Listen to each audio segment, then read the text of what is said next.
Rádio França Internacional, são 18 horas em Paris, 17 horas em Luanda. Eva Massi. A marcar a atualidade desta quarta-feira, 3 de maio, o chefe da diplomacia portuguesa encontra-se atualmente em Angola para preparar a futura visita do primeiro-ministro António Costa ao país. Uma operação policial em larga escala está em curso pela Europa, visando a máfia calabresa. E hoje é o Dia Mundial da Liberdade de Imprensa. Na realização está Dusko Sekulic. O jornal começa agora. RFI, as vozes do mundo.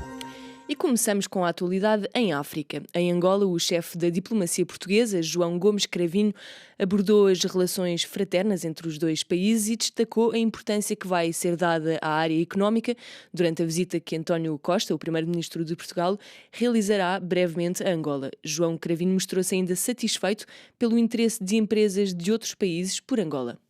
A parte económica vai ser naturalmente muito importante na visita do Sr. Primeiro-Ministro. Haverá, a 17 de maio, em Portugal, uma conferência dada pelo Ministro da Coordenação Económica de Angola, justamente para explicar aquilo que é a realidade económica do momento em Angola e as oportunidades que existem. E acredito que isso seja também muito motivador para empresas portuguesas que querem vir para Angola.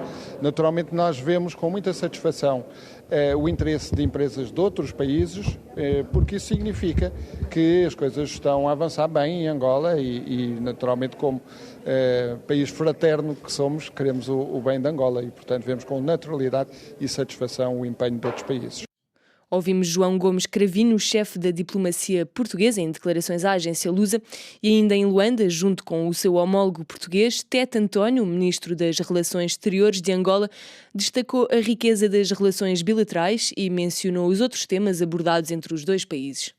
Portanto, nós não só falamos das nossas relações bilaterais, mas também falamos de questões internacionais e regionais, portanto, e, sobretudo, identificamos também aquelas áreas que pensamos que precisamos de fazer, dar mais um passo em termos de instrumentos jurídicos. Daí a existência de instrumentos jurídicos que nós identificamos, muitos dos quais serão assinados a quando da visita do primeiro-ministro a Luanda, a convite de Sua Excelência o João Manuel Gonçalves Lourenço, presidente da República de Angola. Era Tete António, ministro das Relações Exteriores de Angola, ainda em declarações à agência Lusa. Em Nairobi, no Quênia, a Fundação Mo Ibrahim organizou no passado fim de semana um evento sobre o desenvolvimento em África. Francisca Noronha, da Associação Moçambicana de Jovens pela Igualdade de Género e Educação, realçou a importância deste fórum de debate sobre África e o mundo.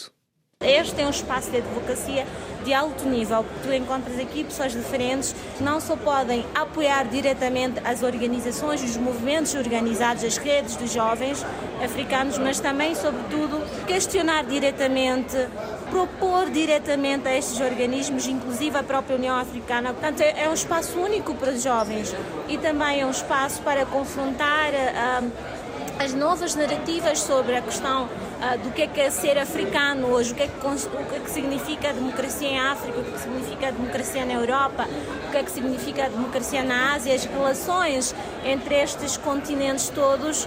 Parece que este é um espaço privilegiado para os jovens estarem em cima da mesa, propor soluções e dizer como é que querem que o continente seja visto, tanto não só a nível do continente, mas sobretudo a nível global. Ouvimos Francisca Noronha em declarações ao nosso correspondente Bruno Manteigas, em Nairobi. No Sudão, a ONU denunciou hoje o roubo de 6 caminhões que transportavam ajuda humanitária e que estavam a caminho do Darfur, na região oeste do país, onde se concentram os piores combates entre o exército e grupos paramilitares.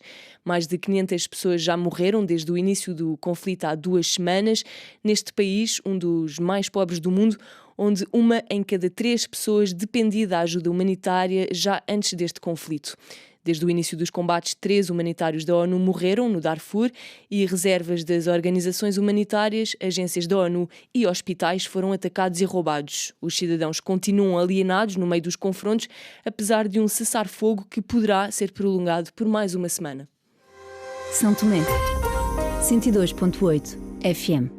E passamos para a atualidade no resto do mundo. Hoje assinala-se o Dia da Liberdade de Imprensa. Nesta ocasião, 30 organizações, incluindo a Repórteres Sem Fronteiras e meios de comunicação da África Ocidental, mas também esta estação emissora, a RFI, dirigiram uma carta às autoridades do Mali e do Burkina Faso para denunciar expressões e ameaças em relação à comunicação social e respectivos profissionais. Sadibou Marong é responsável do escritório para a África da RSF em Dakar, no Senegal. Ouvido por Guillaume Thibault, ele explica as razões desta iniciativa. É preciso batalhar pela liberdade de imprensa e pela liberdade de expressão de forma mais vasta. Trata-se para nós de uma iniciativa de solidariedade, lembrando de alguma forma a importância capital do respeito e promoção da liberdade de imprensa. E isto tanto no caso do Mali, que perdeu 2 lugares na classificação dos Repórteres Sem Fronteiras, descendo para a posição número 113, como no caso do Burkina Faso, que se tornou 58º e recuou 17 lugares na classificação da RSF. Poder-se-ia tratar de um despertar para que as autoridades destes 2 países percebam o que está em causa e tomem imediatamente as decisões para que todos os jornalistas possam exercer sem risco de represálias, nomeadamente quanto aos compromissos internacionais em termos de liberdade de expressão e de liberdade de imprensa e, em particular, a Carta Africana dos Direitos Humanos e dos Povos. Ouvimos Sadibou Marong, responsável do escritório para a África da RSF em Dakar, em declarações à RFI e numa tradução de Miguel Martins. Uma operação policial em larga escala está em curso pela Europa. Mais de uma centena de pessoas foram detidas hoje, 3 de maio, na Alemanha e em Itália, no âmbito desta operação policial europeia que investigava a máfia calabresa. A investigação estendeu-se ainda à Bélgica, Espanha, França e Portugal. As explicações com Neide Ribeiro. A Polícia Judiciária Portuguesa levou a cabo mandados de busca domiciliária e não domiciliária em várias cidades e, de acordo com o comunicado, as buscas resultaram na detenção de um homem de 62 anos de nacionalidade italiana que é acusado pela prática de crimes de associação criminosa, branqueamento de capitais e tráfico de estupefacientes. Na Alemanha foram realizadas mais de 100 buscas e executados cerca de 30 mandados de prisão, incluindo 4 mandados europeus, segundo as autoridades. Em Itália, as rusgas policiais resultaram na detenção de 108 pessoas. A investigação estendeu-se ainda à Bélgica, Espanha e a França. Ao longo das últimas décadas, o grupo de crime organizado tornou-se no mais rico de Itália devido às receitas provenientes do tráfico de cocaína, tendo alargado o alcance a toda a Europa e a vários continentes, à medida que a máfia siciliana perdia influência. A Operação Eureka, lançada a nível europeu há mais de 3 anos, é uma das mais importantes e significativas dos últimos anos no domínio do crime organizado em Itália, sublinhou a polícia da Baviera. Visita surpresa do presidente ucraniano à Finlândia. Volodymyr Zelensky chegou hoje ao país para participar numa reunião dos primeiros ministros dos países nórdicos. O presidente ucraniano deverá também reunir-se com o seu homólogo finlandês, cujo país aderiu recentemente à NATO. Os 2 dirigentes, da Ucrânia e da Finlândia, devem invocar juntos a luta pela defesa da Ucrânia. Depois da invasão russa em fevereiro de 2022, o conjunto dos países nórdicos prometeu um apoio tanto financeiro como militar à Ucrânia. A agência da ONU que luta contra a fome publicou um relatório hoje.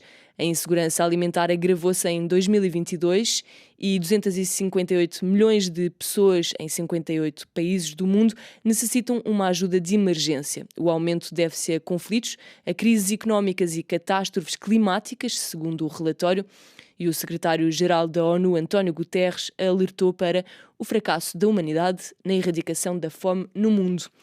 Na faixa de Gaza foi anunciado um cessar-fogo hoje de manhã, depois de uma troca de tiros entre grupos armados e Israel, em que um palestiniano perdeu a vida e várias pessoas ficaram feridas. Esta nova escalada de tensões acontece depois da morte ontem de Kader Adnan, um responsável da organização do Jihad Islâmico, que estava em greve da fome desde 3 meses numa prisão israelita. É o fim desta segunda antena. Até já.